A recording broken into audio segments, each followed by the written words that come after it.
எப்பப்ப யார் யாரிடம் எவ்வளவு பணம் கொடுக்கணும், எந்தெந்த எம்எல்ஏ நான் வாங்க போறோம், இந்த மாதிரியான வேலைகளை செஞ்சிருக்காங்க. சோ இது தொடர்பாக காவல்துறை 3 பேரை கைது செய்திருக்கிறது. மேலும் இது சம்பந்தமாக விரிவான விசாரணை நடைபெற்று வருகிறது. கண்டிப்பா இந்த மாதிரியான ஒரு கேவலமான கீழ்த்தரமான வேலையை திரு ஸ்டாலினும் உதயநிதியும் அவர்கள் கையில் வைத்திருக்கும் மற்ற ஒரு சில செந்தில் பாலாஜி போன்ற நபர்களை முடக்கிவிட்டு முழு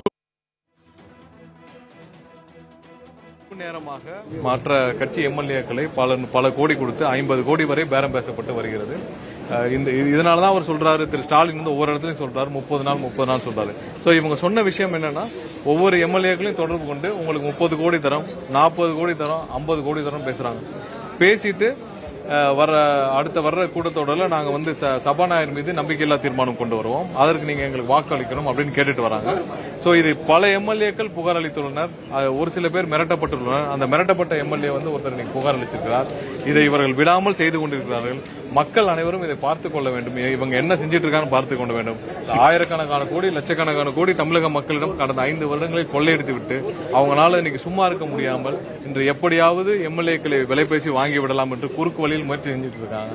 சோ இதற்கு எடப்பாடியும் ஒரு வகையில் அவருடன் கூட்டு சேர்ந்து கொண்டு எப்படியாவது குறுக்கு வழியில் இவங்க எல்லாம் சேர்ந்து ஆட்சி செஞ்சிருக்காங்க. சோ இதோடைய வெளிப்பாடு தான் இன்னைக்கு இந்த கைது. ஒரு புகாரின் அடிப்படையில் இன்னும் பல பேரை இவர்கள் தொடர்பு கொண்டு பேசிட்டு வராங்கன்னு எங்களுக்கு தகவல் இருக்கு. பலர் புகார் அளிச்சும் உள்ளனர். கண்டிப்பாக யார் யாரெல்லாம் இந்த மாதிரியான கீழ்த்தரமான வேலைகளை செய்வார்களோ சட்டப்பூர்வமாக கடுமையான நடவடிக்கை புகாரின் அடிப்படையில் பல பேர் புகார் கொடுத்திருக்காங்க. சட்டப்பூர்வமான கடுமையான நடவடிக்கை எடுக்கப்படும். வேற எந்தெந்த அமைச்சர்கள், அதாவது முன்னாள் அமைச்சர்கள் சட்டப்பூர்வமாக யார் யாரெல்லாம் இவர்கள் தொடர்பு கொண்டு வர்றாங்களோ அதெல்லாம் புகாராக வந்துள்ளது. யார் யாருக்கெல்லாம் இவங்க வந்து யார் யார் தொடர்பு இருக்காங்களோ கண்டிப்பாக அதில் காவல்துறை ஏதாவது ஆதாரத்தை கைப்பற்றும் பட்சத்தில் கண்டிப்பாக கைது செய்யப்பட்டு கடுமையான நடவடிக்கை எடுக்கும். ஏன்னா வந்து நேரடியாக ஒரு எம்எல்ஏ பர்ச்சேஸ் பண்றதுக்கு நேரடியாக பணம் கொடுக்க முற்பட்டார்கள் என்றால் அதற்கு நேரடியாக செந்தில் பாலாஜியின் அடுத்த அளவில் இருக்கிற நபர்கள், செந்தில் பாலாஜி கூடயே இருக்கும் நபர்கள், இன்னும் கூடயே சுற்றும் நபர்கள், செந்தில் பாலாஜியுடைய அனைத்து போக்குவரத்தையும், அனைத்து பணத்தையும், அனைத்து கரூர் கம்பெனி என்ற பெயரில் யார் யாரெல்லாம் இங்கே வந்து கரூர் கேங்கு, கரூர் கம்பெனி நடத்திட்டு இருந்தாங்களோ அந்த நபர்கள் எல்லாம் இதில் நேரடியாக தொடர்பில் இருக்கிறார்கள் என்ற தகவல் எங்களுக்கு வந்துட்டு இருக்கு. கண்டிப்பாக அனைவர் மீதும் காவல்துறை கண்டிப்பாக சட்டப்பூர்வமாக காவல்துறை இதில் தொடர்புள்ள அனைவரையும் கைது செய்ய வேண்டும். இது மாதிரியான குதிரை பேரத்தை இவர்கள் நிறுத்த வேண்டும். இதை ஒரு வழியில் இவங்க செஞ்சுக்கிட்டு வேற வழியில வந்து எல்லாரையும் எங்க மேல புகார் கொடுறோம்னு சொல்லி ஒரு கீழ்த்தரமான வேலையை ஸ்டாலின் செஞ்சுட்டு இருக்காரு. கொஞ்சம் கூட வெக்கமா இல்லையா? நீங்க வந்து இன்னைக்கு 40 கோடி 50 கோடி கொடுத்து ஒரு எம்எல்ஏ விலைக்கு வாங்கும் அளவிற்கு ஸ்டாலினுக்கு கொஞ்சம் கூட வெக்கமா இல்லையா? மக்கள் உங்களுக்கு எதிராக தீர்ப்பளிச்சிட்டாங்க. உங்க கூட்டணி கட்சி எல்லாம் நீங்க செய்யற வேலையை பார்த்து உங்கள்கிட்ட வெளியே விட்டாங்க. நீங்க என்ன வேலை பாத்தீங்க? எடப்பாடி முதல்வராக்கணும் போய் ஒவ்வொரு கூட்டணி கட்சி தலைவர்கிட்டும் பேசிருக்கீங்க. இதற்கு மேல கேவலமான வேலையை ஸ்டாலின் செய்ய முடியுமா? அதையும் செஞ்சு விட்டு இன்னைக்கு அதுலயும் ஒரு வெற்றி பெற முடியாமல் இன்னைக்கு வந்து ஒவ்வொரு எம்எல்ஏவும் 50 கோடி கொடுத்து பர்ச்சேஸ் பண்ற வேலையை, 40 கோடி 50 கோடி கொடுத்து பர்ச்சேஸ் பண்ற வேலையை ஸ்டாலின் செஞ்சுட்டு இருக்கிறாரு. அதுக்கு செந்தில் பாலாஜி போன்ற நபர்கள் கடந்த 5 வருஷமா தமிழக அரசியலில் தமிழக அரசை கொள்ளையடித்த நபர்கள் அவர்கள் வச்சிருக்க பணத்தை வச்சுக்கொண்டு இந்த மாதிரி வேலையை செஞ்சுட்டு இருக்காங்க. இன்னைக்கு நேரடியாக செந்தில் பாலாஜி தொடர்புடைய ஒரு நபர் வந்து பேரம் பேசியதெல்லாம் நம்ம கண்டுபிடிக்கப்பட்டோம். இன்னும் எத்தனை பேர் இது மாதிரி பேரம் பேசிட்டு இருக்காங்க? யாராலும் ஒண்ணு மட்டும் ஸ்டாலின் புரிஞ்சுக்கணும்.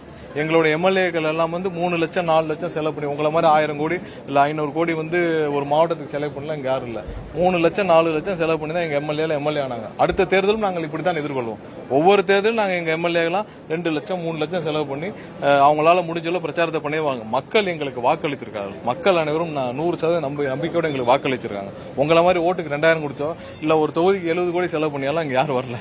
அதனால எங்களுடைய எம்எல்ஏக்களுக்கு அதே 2 லட்சம் 3 லட்சம் இருந்தா போதும். அடுத்த தேர்தலை எப்ப வேணாலும் சந்திப்போம். இன்னைக்கு தேர்தல் வந்தாலும் நாங்க சந்திப்போம், நாளைக்கு தேர்தல் வந்தாலும் நாங்க சந்திப்போம். அதுல எந்த பயமும் யாருக்குமே கிடையாது. நீங்கள் இந்த கேவலமான வேலையை விட்டுட்டு உண்மையாக நீங்கள் செய்த மக்களுக்கு என்ன 5 வருஷம் நீங்க என்ன கெடுதல் செஞ்சீங்க, என்ன தீய வேலைகள் செஞ்சீங்க, அதை உணர்ந்து மக்களிடம் மன்னிப்பு கேட்டுவிட்டு தயவு செய்து அரசியல் இருந்து ஒதுங்கிருங்க. திரு ஸ்டாலின் இதுக்கு மேல நீங்க அரசியல் இருந்து ஒதுங்கிருங்க. ஏன்னா இதுவரைக்கும் ஒரு முதலமைச்சர் வேட்பாளர் தோற்றுள்ளாரா? ஒரு முதலமைச்சர் வேட்பாளர் முதலமைச்சராக இருந்தவர் இன்று அரசியல்ல தோற்று போயிருக்கிறார். இதற்கு மேல என்ன கேவலம் இருக்கு? கடந்த 50 வருஷத்துல அந்த மாதிரி நடந்திருக்கா?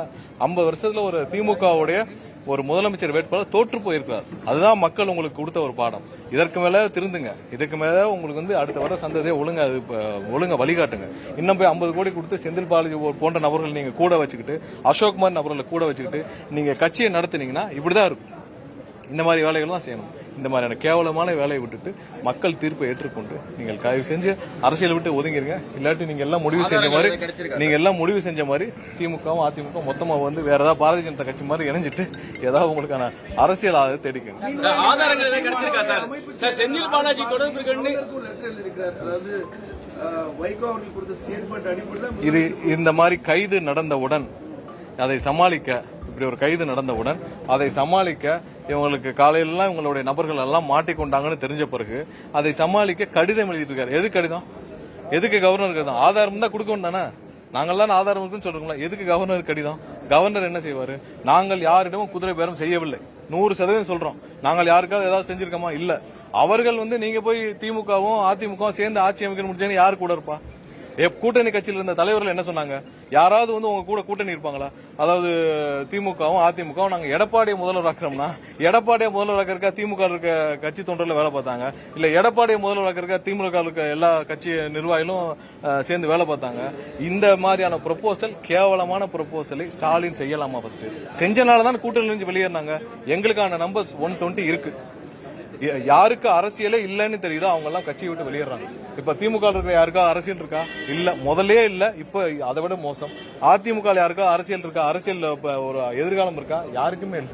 யாராவது ஒருத்தருக்கு இன்னைக்கு அதிமுக அரசியல் எதிர்காலம் இருக்கா? அடுத்த தேர்தலில் நீங்க நின்றால் ஜெயிப்பீங்கன்னு ஒருத்தர் சொல்லுங்க.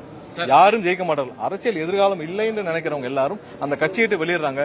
எம்எல்ஏவாக இருப்பவர்கள் மக்களை சந்திக்க முடியாமல் 5 வருஷம் சும்மா எப்படி இருக்காது? சும்மா போய் தொகுதியில சுத்த முடியாது. எம்எல்ஏவா இருக்கவங்க அவ்வளவு கஷ்டம் இருக்கு. நீங்க ஒவ்வொரு இடத்துக்கும் போகணும், மக்களை சந்திக்கணும், வாக்களிச்சு ஜெயிச்சிருக்கீங்க. நீங்க மக்களுக்கு ஏதாவது செய்யணும். எதுவுமே செய்யாம சும்மா சுத்தி வர முடியாது ஒரு எம்எல்ஏ வந்து. அதை விட பெரிய கொடுமை ஒண்ணுமே இல்லை. அதனால எல்லாரும் வந்து இதுக்கு மேல வெறும் எம்எல்ஏவை தொடர்ந்து எதுவுமே செய்ய முடியாமல் மக்களிடம் தினமும் பயந்து ஓடுவதற்கு பதில் நாங்க ரிசைன் பண்றோம்ன்றாங்க. இதுக்கு இந்த சூழ்நிலைக்கு தள்ளியது ஸ்டாலினும் எடப்பாடியும் தான். இன்னும் அந்த சூழ்நிலை ரொம்ப மோசமாக கொண்டு போயிட்டு இருக்காங்க. ஆர்எஸ் பாதி என்ன லெட்டர் எழுதுனா என்ன லெட்டர் எழுதுனா யாருக்கு லெட்டர்? உங்களுக்கு ஆதாரம் இருக்கா சொல்லுங்க. நாங்க யார்கிட்ட பேசணுமா? ஏதாவது சொல்லிருக்கோமா? எதுவுமே சொல்லல. நாங்கள் யாரையும் போய் கூட்டமா நீங்க வந்து எங்களோட சேருங்க உங்களுக்கு அது தரது எதுவுமே இல்லை. எங்களுக்கு நம்பர்ஸ் இருக்கு. கூட்டணி கட்சியில நாங்க பேசணும். கூட்டணி கட்சிகள்ல இப்ப நாங்க காங்கிரஸ், கம்யூனிஸ்ட் அனைவரும் சேர்ந்து எங்களுக்கு ஆதரவு கொடுக்குறேன்னு சொன்னாங்க. ஏன்னா அது மக்களுடைய தீர்ப்பு. நீங்க எடப்பாடியை போய் முதல்வராக்கணும் கூட்டணி கட்சி சொன்னோன்னு யார் உங்களோட பயணிப்பா? ஸ்டாலினோட யார் பயணிப்பா? எடப்பாடி முதல்வராக்கிறதுக்கு அவங்களுக்கு வந்து காங்கிரசும் பிஜேபியோட நின்று பிஜேபியோட ஜெயிச்ச எடப்பாடியை முதல்வராக்கிறதுக்கு அவங்க காங்கிரசும் கம்யூனிஸ்டும் அண்ணன் திருமாவளவரும் இல்ல ஐயோமலும் இருப்பாங்க. ஐயோமல் ஐயா காதர் தெளிவா சொன்னார்ல, பிஜேபியோட ஜெயிச்ச எடப்பாடியை முதல்வராக்கிறதுக்கா ஸ்டாலின் நாங்கெல்லாம் சேர்ந்து இவ்வளவு வேலை பார்த்தோம்னு சொன்னாங்க. அதான முக்கிய காரணம். அதுக்கு தானே வெளியேறினாங்க. அவரெல்லாம் எங்களுடன் சேர்ந்து இன்னைக்கு ஆட்சி அமைக்க மக்களோட தீர்ப்பை ஏற்றுக்கிட்டாங்க. அதையும் பொறுத்து கொள்ள முடியாமல் வீட்டுல சும்மா உட்கார்ந்துட்டு எந்த வேலையும் செய்யாம இன்னைக்கு உங்களுடைய மகன் வந்து அரசியல்ல எதுவுமே தேர மாட்டான்னு தெரிஞ்சுட்டு இப்படியாவது குறுக்கு புத்தியில நீங்க வந்து இன்னைக்கு யாரையாவது விலை கொடுத்து வாங்க முடியும்னு நினைச்சீங்கன்னா அது நடக்காது. நீங்கள் வந்து உங்களுடைய மகன் 5 வருஷம் நீங்க ட்ரெயின் பண்ணி பாத்தீங்க, எதுவுமே நடக்கல. அவர் ஒரு அரசியல்வாதியாக கூட நீங்க பொது வழியில வர முடியல. நீங்க எங்க இருக்காது தெரியுமா? துபாய் போய் 1 வாரம் ஆச்சு. அப்படி ஒரு நபரை வச்சு நீங்க எப்படி அரசியல் பண்ணுவீங்க? நீங்க அதெல்லாம் மகனை முதல்ல ட்ரைனிங் பண்ற வேலையை பாருங்க. உங்களுடைய மகன் உதயநிதியை ட்ரைனிங் பண்ற வேலையை பாருங்க. நீங்களே கடைசி வரை அரசியல்வாதி ஆக முடியவில்லை. அதனால கடைசி வரை உங்க பேரை சொல்லி ஸ்டாலின் தலைமையின் அரசு என்னைக்கா சொல்லியிருக்காரா? திராவிட மாடல் அரசுன்னு சொல்லுவார். ஏன்னா அவருக்கே அந்த தைரியம் கடைசி வரை வரவில்லை. கடைசி வரை அவருக்கே வந்து ஸ்டாலின் தலைமையிலான அரசு என்னைக்கா சொல்லியிருக்காரா? அது வந்து என்னைக்கும் அவரால் இது எதுவுமே இல்லை. அவருக்கு அந்த தைரியம் கடைசி வரைக்கும் வரலை. அது கடைசி வரைக்கும் திராவிட மாடல் அரசு தான் சொல்லியிருக்காரு. இப்பவும் சொல்றோம், திமுக அத்தியாயம் இத்தோடு முடிஞ்சிருக்கு சார்.